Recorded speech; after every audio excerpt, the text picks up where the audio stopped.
Welcome to Time Frame Thursday and the 2-Minute Writers Challenge. Today's quote comes from Anton Chekhov, who said, "Once a story has been written, one has to cross out the beginning and the end. It is there that we authors do most of our lying."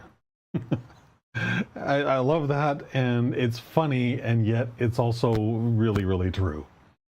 And not so much as lying, but I'll get to that in a moment. Hi, my name is Christopher D'Armani. It is my pleasure, my passion, and my purpose to empower aspiring Christian nonfiction writers to share their trauma to triumph journey using a complete, detailed roadmap for writing success.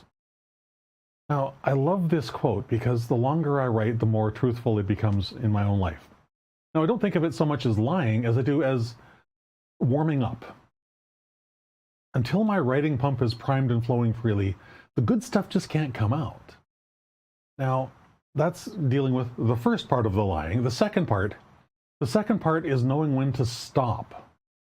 That's an art form all unto itself, and it's one that I think I and most writers continue to struggle with.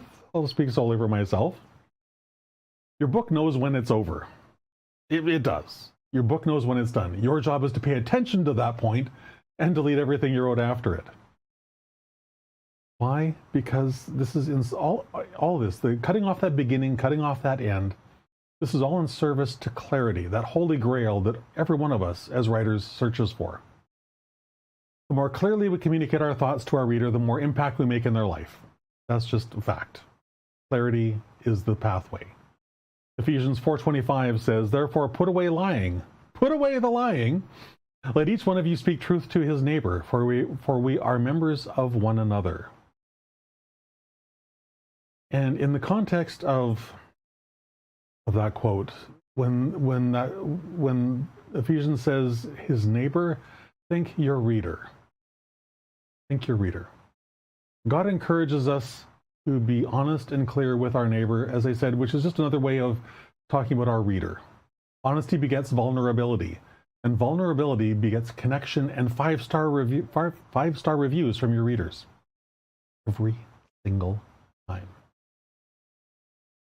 So focus on that clarity. Focus on getting rid of that first couple of sentences, maybe even paragraphs, and whatever amount of nonsense you wrote after the actual end of your book.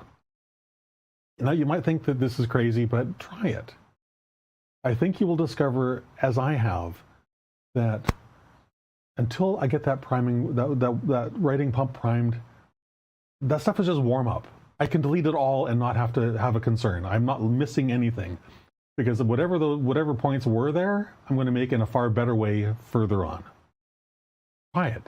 See what happens. See if your experiences matches mine and Mr. Chekhov's.